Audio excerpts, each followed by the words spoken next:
Welcome back to the Boomerang podcast. Today we have a very special guest. Our audience knows who this is. This is Professor David K. Clements. He's an attorney, college professor, host of the Professor's Record, and somebody who is leading the charge in election integrity. Welcome, Professor Clements. How are you? It's great to be with you. I'm doing fine. Thank you. Thank you. So I just want to kind of jump into it because my audience, like I told you before, you're certainly on the home field advantage here. We all just got done watching your movie, which was fantastic. You had when I first saw you come on the scene, I saw you at Mike Lindell's Cyber Symposium back in, I think it was kind of this as like February of 22, February or March of 2022, somewhere in there. It would That's have been August of 2021, and then he did a right. second one in the summer. Yeah, so 3 years in a row, every summer we've done something with Mike. Yeah. So can you tell us a little bit about kind of what you're doing today? Tell us about the movie. Give us some updates, kind of where you're at. Oh yeah, well right now it's just been promoting Let My People Go. You can find it at letmypeoplego.movie. And it's a culmination of really presentations that I've given across the country, but instead of you hearing it from me, you get to hear from the experts directly. Trying to distill a very, very complex system into something that's understandable, on why we have to get rid of the machines. It's not something that we can ignore. I run at cross purposes with many people in conservative Inc. who think that we can maintain the election system, keep the machines and the software. And it makes me a very, very, I mean, at times controversial person. It's not that I don't want to be accepted by conservative Inc. if I can get them on point, but it's been difficult. And the film really tries to tell people why you can't out harvest the Democrats, why you can't out compute people. Why, I mean, there's so many things out there that are very, very gimmicky. And I'm just not, I'm just, I'm not interested in embracing things that create confusion and chaos. And there was a time for the better part of 180 years where our elections, you had some degree of faith in them. It's not to say that there wasn't fraud. There's always been a level of fraud to them, but the fraud that we're describing in Let My People Go is a nation state vulnerability issue. This is where people can manipulate the software or the machines themselves. And it doesn't matter what people downstream do. You could have honest clerks, you can have honest poll watchers, but if you've got the control of the software, you get to select Right. candidates. And that's really been my mission for 3 years. And then obviously I've got a different prescription than a lot of people. And it's the hard work. It's the hard prescription of getting people to hold election administrators accountable locally.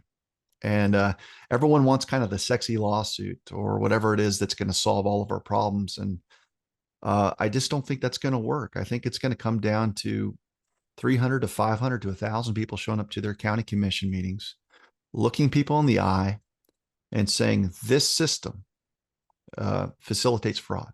These machines are defective.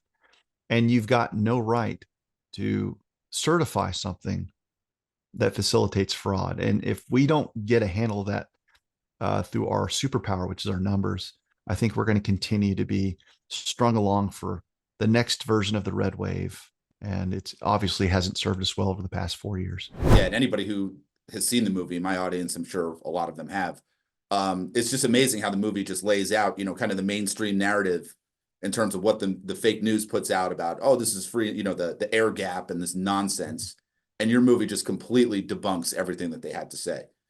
So it was, and I loved how you did it with a kind of the cartoon format. It made it fun. That was really awesome how you put that together. Um, Back in 2021, 2022, when you did the cyber symposiums with Mike Lindell, you went up there and you talked about the election cartel.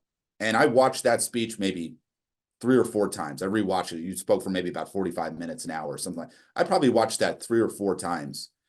And were you saying at that time that you're not going to go directly at the election fraud, is that you're more going to go after the underlying crimes, like what they do with the cartels? Because the reason I ask is I'm starting to see, and it's, the fake news doesn't put this stuff out there, but I'm starting to see, people like that look like they're in interrogation rooms being interrogated about, hey, what happened on, right? And it seems like there's people, maybe good guys in the government, going after some of these people that were committing the election fraud and ratting out the other people. Is that a safe assumption? I think what you saw was where my mind was 8 months in.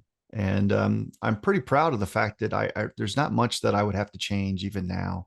Had a pretty good idea of the architecture of vote trafficking. My understanding of how it's been achieved is come to a point where you see it in the film, and we stand by everything that's in that film. Um, I think intuitively we knew that this was much bigger than just a few stuffed ballots here and there. And so our instincts were right. I think that the truth was staring at us right in the face day one. And it was just a matter of breaking this kind of psychological hold that just couldn't come to terms with who the culprit was. And the true culprit, as is shown in the film, is the Department of Homeland Security. It's our government. They have operational control start to finish, and this presents many obstacles to us because normally, if you report wrongdoing, what do? You go to law enforcement.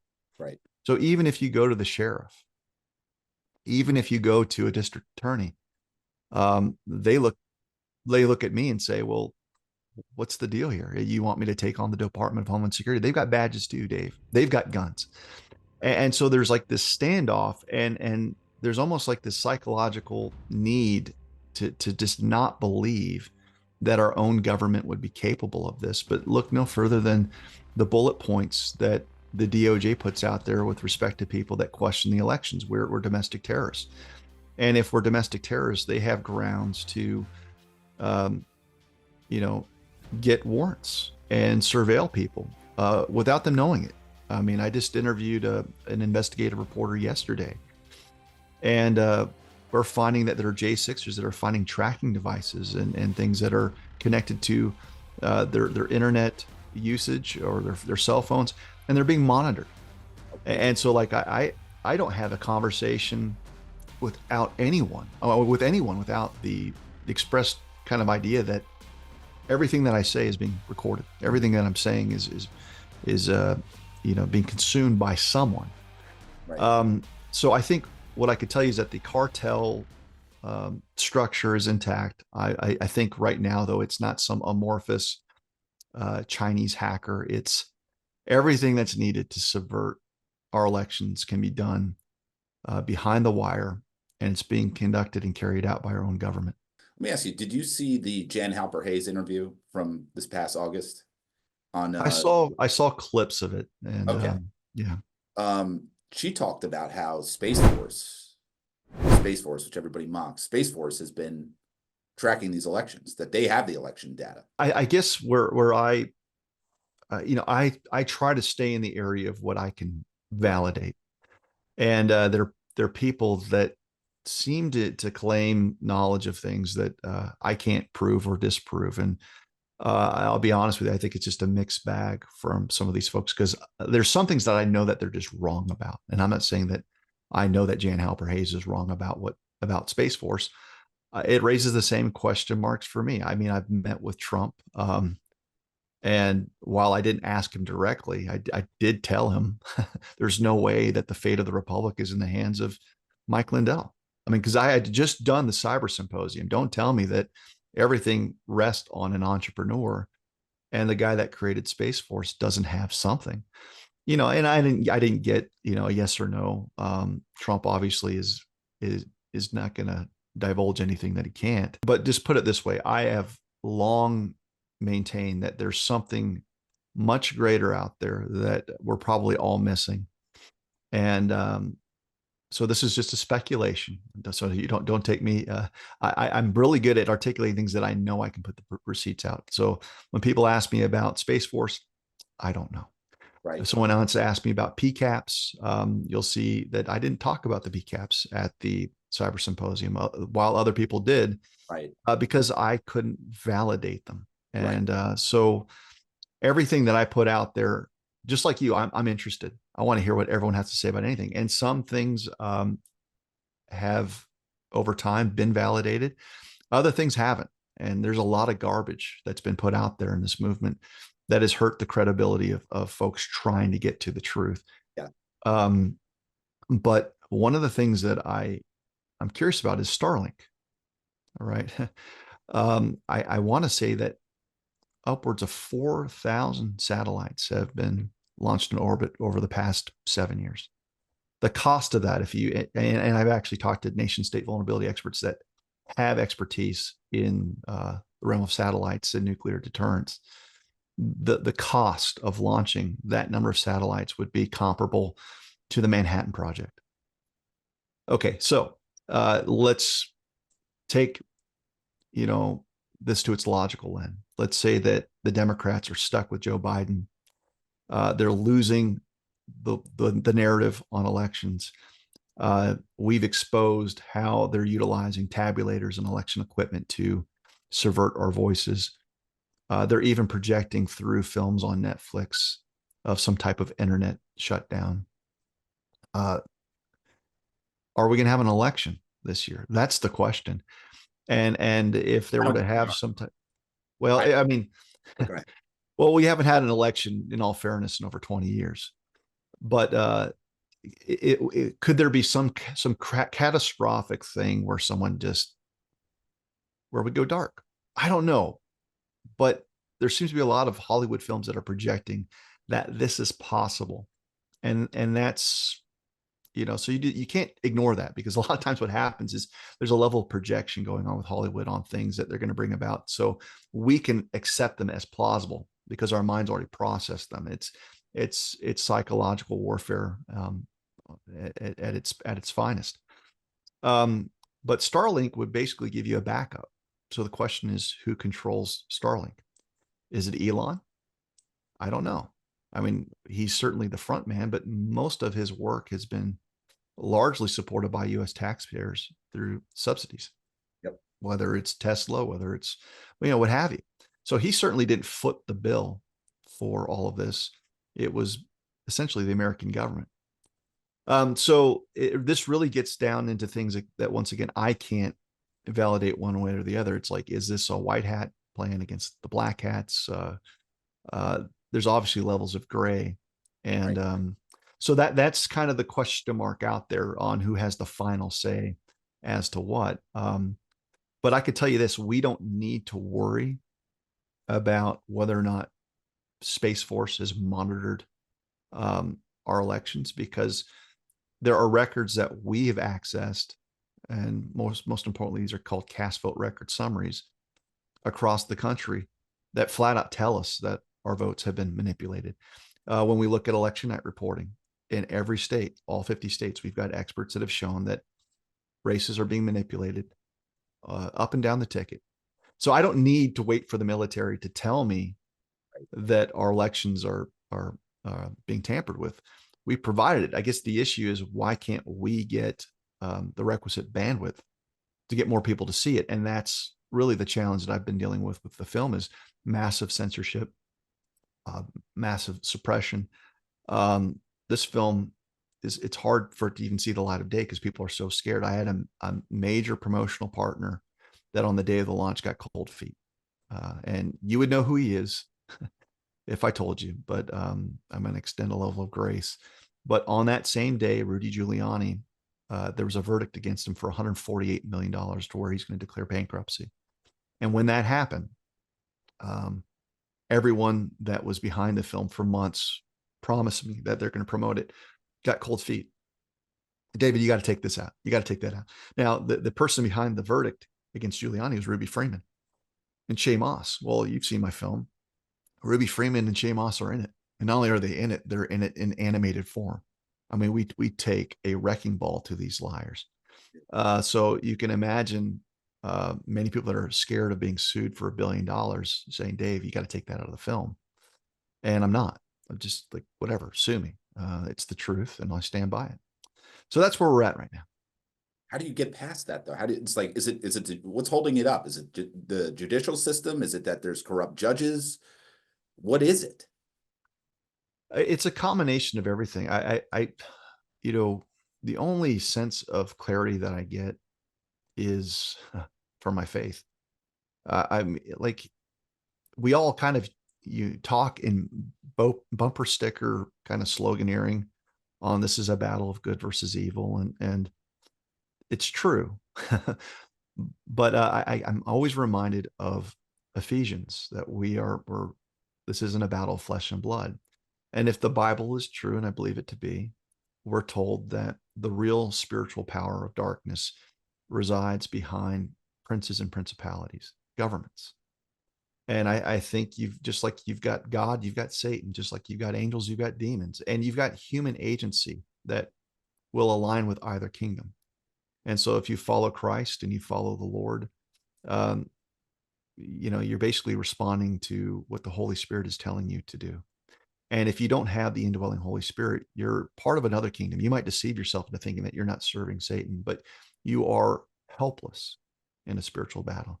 And so what I'm seeing is, whether it's the judiciary, whether it's the media, you've got a lot of people that haven't made Christ Lord and Savior in their life, and that makes them susceptible to um, being pressured by the flesh. And I think that's what happened with the launch of the film. Is we have a lot of people that, I don't question their patriotism, but there's a difference between being a patriot and being a blood bought, purchased believer of Jesus Christ. And it's the followers of Christ that have counted the cost, and they're impervious to intimidation, because there's nothing you can take from me that's going to ultimately seal my fate.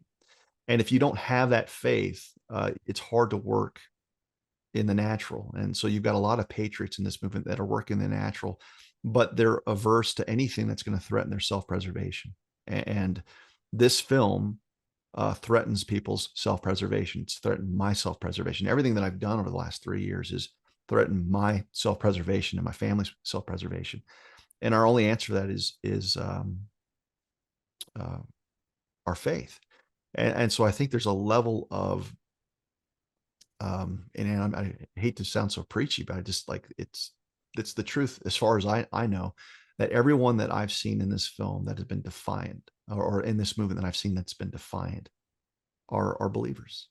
And and I occupy this weird place in the election integrity movement. I'm certainly not a patriot titan. I kind of occupy this middle ground where I spend 99% of my time with the day laborers, the infantry, if you will, the guys that are grinding it out, doing audits and counting ballots and traveling.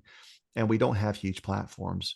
And every once in a while, I get to hang out with people that have huge platforms, and give them what the people are doing. Um, and so I'm not privy to the debriefs of a lot of the movers and shakers out there, whether that's Trump, whether that's um, the people in his camp. And frankly, it's even hard to figure out who's in his camp day to day. I mean, you follow the Vivek Ramaswamy stuff, where he went scorched earth. Next thing you know, he's attending his rally with him in New Hampshire. And if you look at the body language, it doesn't even look like Donald Trump's all that happy to have him there. I mean, so it's hard to say. Looking into 2024, I mean, what do you really see happening in this election cycle? What do you think? Do you think we'll actually have the election? What do you believe? I labor towards something with the idea that our country, in order for it to be restored, needs to have sound elections. So it's not so much about speculating whether or not we're going to have an internet shutdown. Um, you just lay the foundation. I mean, what I know is that we need one day only elections, with paper ballots, no machines, with voter ID, no mail-in ballots. And regardless of what happens, if we want a civilization, we need to create that foundation once again in this country. And that's what I work towards that. And in the hopes that, I'll also believe in miracles. And so, like, there's a couple scenarios that could happen. Um, our efforts to reveal the truth are so great that the enemy, Biden, Obama, what have you, um, are just going to create some pretext, whether it's a war or something else, and we just don't even have elections. If that happens, though, that's because we created a crisis point that was healthy. Like, it's a sham, and they know that they've lost even their own rigged game. I think that's healthy. I think there might be, a chance for a small kinetic war, because I've never seen a peaceful revolution. I've never seen it. There's no example of it in history where a tyrant has acquired power and relinquished that, unless they got their ass kicked. And there's going to have to be a level of that. I think what we're trying to do through education and through the film is to wake up as many people as possible so that they're not on the wrong side of history. Um, I think most people would agree that in 2021, if Trump would have done anything with his military power, that you would have seen what occurred in Portland and Kenosha and the Twin Cities in every state. And I don't know if we would have won that information war, because the media was captured. And not only was it captured, most people were asleep to it. So my vision, which is laid out in the film, is we've got 3,000 plus counties. We, the people, need to start acting like we, the people. They need to show up and nullify illegal election codes, because I don't care what your code says if it facilitates fraud. And so this is really about the American people reclaiming their power and their autonomy and saying, you can't certify the use of these machines based on what we know. You can't certify the election results based on what we know. So I want to red pill as many people as I can over the next calendar year. And that doesn't mean that we'll win everywhere, but I think if we win enough counties, this facade falls apart. And that's what we've been working towards. What can somebody like me, I'm just an average dude, right? Amateur podcaster. I work for Midas Gold Group, who sponsors my podcast, right? But I want to get involved. I see what you're doing and I say to myself, what the hell am I doing? I'm not doing anything. What can Oh, what can my audience members do to step up to the plate? And yeah. Oh, geez. Well, that's such a hard question to answer, in the sense that everyone's got different giftings. There's things that I can't do, that I'm not good at, and God has positioned me, because of my background as a prosecutor and as a professor, to teach. And so I've tried to give those gifts to the Lord to teach. And but you just have to take hold of your day and say, like, what can I do today? And I call it like building tape. It's like a football game, a football coach. Every day you need to create some tape. And there's really nothing that special about anything that I've done. And I'm not being falsely modest here. What I'm saying is that one challenge each day led to either another opportunity or another challenge. And over time, people get a sense of who you are. But yeah, I mean, for instance, I stood up to my university president, and there's a video that went viral. I didn't know I was going to be on Tucker Carlson's show. I didn't know that it was going to be seen by 8 million people that night. It really had nothing to do with that. It had everything to do with this moment of great uncertainty, that I'm going to tell my university president what I think. And that was a scary place for my family. And it earned, if you will, exposure, and got me in front of someone. I wasn't like, I didn't have this plan. I'm going to be the election integrity guy. I'm going to go on Tucker. Um, and then it was like, oh crap, I want to be on Tucker. There's all kinds of issues that come with that. I mean, if you're a conservative, you're like, what do you mean? It's like, no, in my world, like, going on his show was going to basically seal my fate in a Marxist environment, which I was navigating. Um, and I remember right before going on his show, like, praying, because I'm sitting there going, people don't realize, like, I wasn't on TV. I mean, I did a lot of trials, but it's a whole different animal to go on TV and stare into a little camera hole on the laptop and think, one misstep, I could be the butt of a million jokes and be just humiliated. I mean, that's what I was thinking. It's like, Lord, give me grace to get through this interview. And it was only like 5 minutes. And the Lord got me through it. And I tried to speak as clearly as I could, even though I'm sitting there going, holy crap, that's Tucker Carlson. That's Tucker Carlson. I mean, it's so surreal that you can almost like say, oh, I'm sorry, I didn't hear your question. I was just staring at you. Like, I wrestle with those things.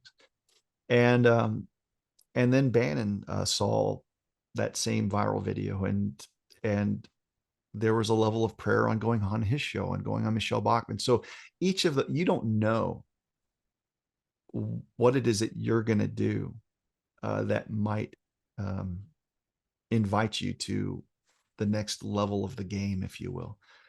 And I think what makes people worthy of following is that when they stand up and they do something courageously, people are forced to take a look at it because there's not enough courageous people. Um, so I think it's not a matter of, I think it's a matter of going, placing both feet firmly in faith that, Lord, whatever you tell me to do today, I'm going to do it. And it's like, it's the story of the talents. The guy that had the one talent said, well, you only gave me one talent, so I'm not going to do anything. And the master was very, very upset. And so I didn't have a social media following. I had my one talent. Now I sure as hell just wasn't going to uh, risk the scenario where if God called me home and he said, well, I gave you something and you didn't do anything with it. So I think the call for you all is be authentically you in whatever that you're passionate about. God gave you those giftings and do them to the best of your ability, but do them in a place where um, there's consequences either way. Because if you're just talking, or you're going to a meeting, or you're going to a conservative group, and you're just in kind of the education role, lots of people are great at educating people that they agree with, or it's safe to do so. Very few people like taking their information to a place where people are shouting them down, potentially going to arrest them, to sue them, and that's what sets people apart. And so, I guess the challenge to everyone out there, whether you're just a podcaster, I'm just a podcaster at this point. Um, Speak uncomfortable truths, and always seek places to talk to people that maybe it's going to be really uncomfortable. And truth is, perception, or what is it? Perception is reality, or I think that's it. Perception is reality. It's not reality. Is not reality. Perception is reality. So when you go into a commission meeting, or when you talk to someone, once you've spoken something, it's going to have an impact on their perception. And if we had thousands and thousands of Americans just speaking truthfully everywhere they go, you're going to shape perception. And we've done that. I mean, that's the reality. The fact of the matter is, Trump dominated by historical margins in Iowa in a race that was counted by hand. The margin of victory historically was 12 points. He won by over 30 points. I mean, there's been nothing like that. And that means everyone is agreeing that the election was rigged. So don't discount what you've been doing. I certainly not going to discount what I've been doing. Um, we have, for the most part, woken up so many people in the court of public opinion that the truth is out there and it's unstoppable. The question is how large of a story do you want to write for yourself on what you did to bring about this revolution that we're in? Amazing. Yeah. Last subject, illegal immigration. I'm sitting here in Phoenix, Arizona. I'm about 3 hours from the border. Mhm. They're Oh, ready. yeah. I share your concerns. I live 30 minutes from El Paso, so I'm right here on the border in Las Cruces, and every time I travel on a plane, there is a line in the airport See it just reserved for illegal aliens. I've seen footage of people coming out of sewer manholes. How does that happen? And I used to be a border prosecutor. I actually was the lead HIDTA attorney in New Mexico for 3 counties, and that's high intensity drug trafficking areas. And I saw upfront corruption with my own task force, with the judges that I appeared before. I mean, the cartels have far more influence than people realize on Border Patrol and what happens. And so, yeah, it is an invasion. We actually interviewed a gentleman by the name of Hernando Arce, who does wonderful coverage in the San Antonio region on the border. And you have San Antonio Police Department officers in uniform wearing a badge that are facilitating human trafficking off duty, but they're wearing their uniform under color of law, getting paid time and a half by Catholic charities and all of these NGOs. So we're at war. Um, but you're not going to change things through a legislative process that's downstream of rigged elections. So I've got a lot to say about the border, but from a standpoint of triage, like what do I prioritize my time on? The only thing that matters is that we got to get the right people in. And unless you've got Trump, who had great border policies back in there, you've got a de facto usurper that has weakened us um, on purpose. So, I mean, so if you're on the border, speak truth, show up, document, be the citizen investigator, hold your feckless politicians accountable for what they're not doing. And there's something to be said about that. We should be keeping a list of receipts. So when we do get the right people in there, because we'll have sound elections, we have our list. Like, you've abused the trust. You should have never been a state representative or a state senator because I brought this to your attention. I gave you video on the border and you've done nothing. So we need to just completely embrace this exposure campaign and occupy the role of a free press that's more or less failed us. I mean, the podcaster is the new journalist. So true. Where can people find you? You can find the film, Let My People Go movie. I would ask you to use a code called CD21 and get you half off. And then I co-host Conservative Daily Podcast two days a week, trying to just spell Joe Altman, who's a great friend of mine and who's just tireless. And then you can find some of my stuff on theprofessorsrecord.com. I've got all my social media handles at the bottom of the webpage. Is the Rumble channel still good to find you? Yeah, Rumble's still there. I don't do as much as I used to because I've been traveling. I'm like on this opposite kick. I'm trying to get out of this game, man. I just want the film to take off so I can hand the baton off to you guys to take over and build your media empires. But yeah, I've still got a Rumble channel. I'm on Twitter at the Prof's Record. I'm on Telegram at the Professor's Record, on Truth at Professor David Clements.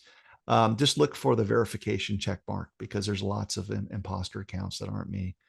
And you. Yeah. My viewers know who you are, and they're buying that movie left and right. I've already rented it a couple times. I bought a copy. We were up in Sedona over the weekend with group of patriots that we got a little community, and we watched it on the big screen and in the middle of Oh, Sedona. wow. Yeah. Well, that's great to hear. I mean, it's been the most challenging time of my life. I mean, in some ways, people think I've been quieter. This has been the hardest I've ever worked from late June until now, was working on the film. I was traveling constantly and just trying to get something that I thought was worthy of the J6ers and the story that needs to be told. And then you get to this point where like, okay, finally it's done. And we'll see if there's this miraculous, whatever. And, instead it's no. The devil's not going to let you get your film out there easily. So it's really encouraging to hear that you watched it with a group, and just, yeah, please, my plea to everyone on this, that watches this, help us out to share it far and wide. Yeah. And Our audience has your back 100%. And if there's anything we can do, Midas Gold Group, my company, if there's anything you need, donations, whatever, you just let us know. We have your back, Professor. Oh, okay. Well, yeah, just get the film. Just get the film, and that will help me more than you guys understand, because it does so much. We'll get it out.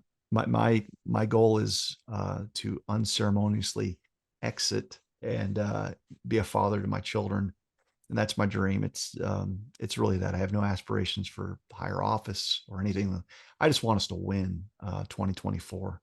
And I joke, like, there's a hardware store down the street from a cabin that I own, and there's days where I'm like, yeah, it'd be really cool to pull a shift, get the discount, and and work on my cabin. That's what I want to do. That's funny. Well, thank you, man. Really appreciate you coming on, taking the time, and we have your back, man. Oh, thank you. God bless. Take care.